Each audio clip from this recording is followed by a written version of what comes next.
Ya, Assalamualaikum warahmatullahi wabarakatuh. Selamat sejahtera. Kita sambung subtopik 10.6 hari ini berkaitan isu kesihatan berkaitan sistem peredaran manusia.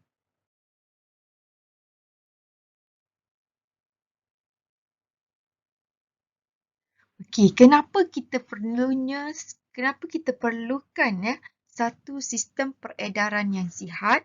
Kerana sistem peredaran yang sihat ini sangat penting untuk memastikan kesihatan kita sentiasa berada dalam keadaan optimum. Keadaan optimum bermaksud kesihatan kita sentiasa berada dalam keadaan baik.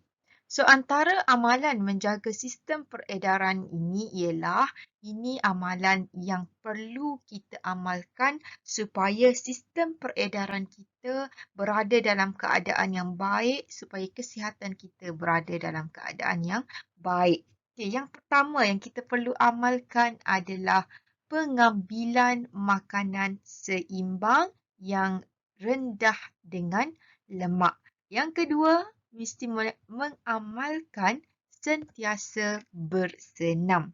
Okey, selain daripada itu, kita juga perlu mengelakkan amalan merokok. Merokok itu adalah tidak baik untuk kesihatan, jadi seeloknya kita elakkan. Dan juga kita tidak mengambil minuman beralkohol. Ini semua adalah bagi memastikan sistem peredaran yang sihat. Okey. Sistem peredaran ini dikaitkan dengan penyakit kardiovaskular, iaitu penyakit yang dikaitkan dengan jantung. Okey, penyakit kardiovaskular ini merangkumi penyakit yang berkaitan dengan jantung dan sistem peredaran darah.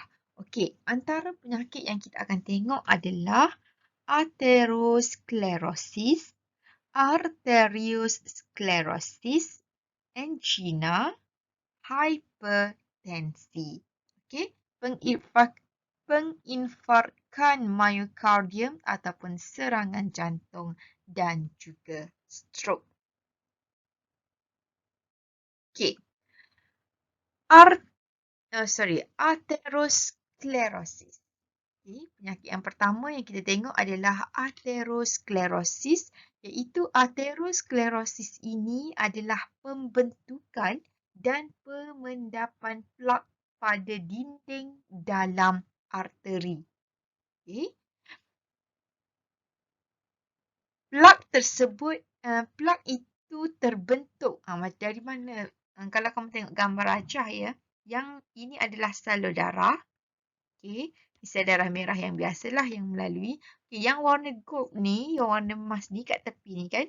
So, ini adalah pemendapan plak pada dinding arteri.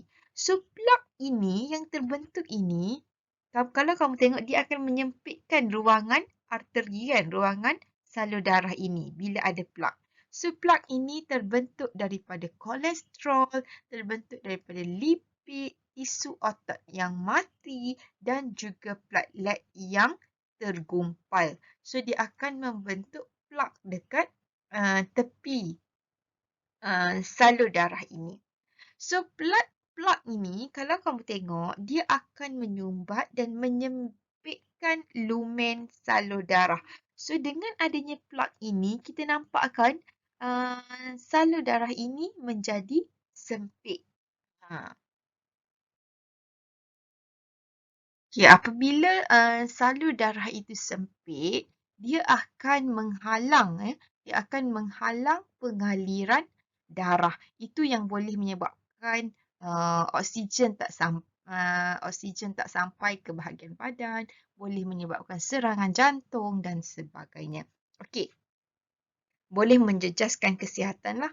Yang kedua, kita tengok hipertensi. Hipertensi adalah pengaliran darah yang sukar yang akan menyebabkan berlakunya hipertensi. So, hipertensi ini menyebabkan arteri halus pecah dan pesakit boleh mengalami stroke sekiranya ini berlaku dalam otak. Sebab dekat otak adalah pusat kawalan. Jadi bila berlakunya arteri halus ini pecah di bahagian otak, jadi dia akan menyebabkan fungsi otak itu terganggu. So itu yang menyebabkan berlakunya stroke.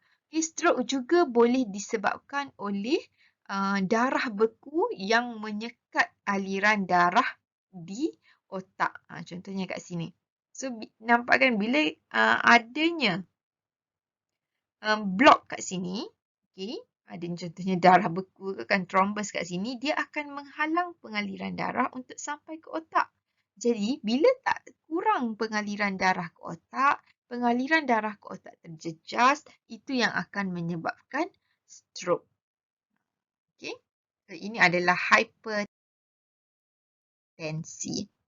Okay. Seterusnya adalah arteriosklerosis. Arteriosklerosis ialah peringkat awal arteriosklerosis. Okay. Kalau tadi kita tengok aterosklerosis itu peringkat awal bagi arteriosklerosis. So, arteriosklerosis ini terjadi apabila kalsium mendap pada plak menyebabkan arteri tadi mengeras dan dia akan hilang kekenyalannya. Kalau tadi kita tengok aterosklerosis ini adalah pemendapan plak pada salur darah, kan? Okey. Jadi, dia akan menyempitkan salur darah. Bila arteriosklerosis, plak ini bercampur dengan kalsium. So, bila ada kalsium, ia akan menyebabkan mendapan tadi menjadi keras ataupun mengeras. Bila dia keras, dia akan hilang kekenyalan dia. Kalau dia ada sifat kekenyalan, dia boleh kembali kepada bentuk yang asal. Bila dia hilang sifat kekenyalan, maksudnya arteri itu mengeras. Okay. Bila arteri mengeras, so dia hilang sifat kekenyalan dia, dia akan mengganggulah proses pengaliran darah itu. Okay, yang seterusnya adalah penyakit angina. Okay. Sekiranya lumen arteri tadi yang menjadi sempit tadi kan, ialah arteri koronari iaitu yang akan membekalkan darah ke jantung, okay, dia akan menyebabkan kekurangan bekalan oksigen ke otot jantung.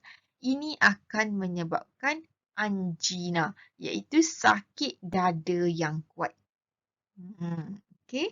Sebab tu bila ada simptom-simptom sakit dada, kita takut ianya berkaitan dengan jantung. So, sebab tu kalau ada sakit dada, boleh pergi dapatkan, boleh cek lah, dan kalau ada apa-apa boleh terus dapatkan rawatan.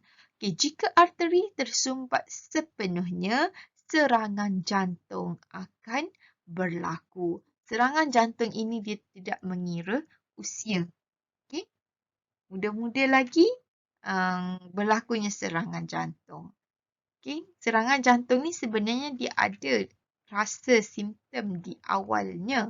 Tetapi mungkin kita rasa macam itu adalah biasa. Tapi lama-kelamaan bila arteri itu tersumbat sepenuhnya, berlaku serangan jantung yang teruk boleh membawa maut.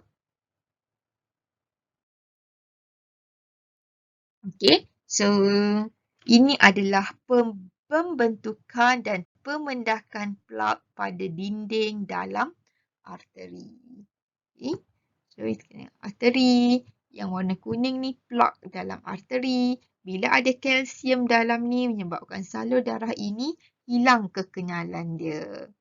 Okay, dan ada darah beku yang menyekat. So, bila lama-kelamaan darah pun tak boleh nak mengalir, aliran oksigen pun berkurang. So, dia akan menyebabkan pelbagai penyakit lah. Contohnya, serangan jantung tadi. Okay, serangan jantung ini dia tak mengenal usia, dia sangat bahaya, dia boleh membawa maut. Okey, so sampai situ sahaja untuk 10.6 hari ini. Okey, terima kasih.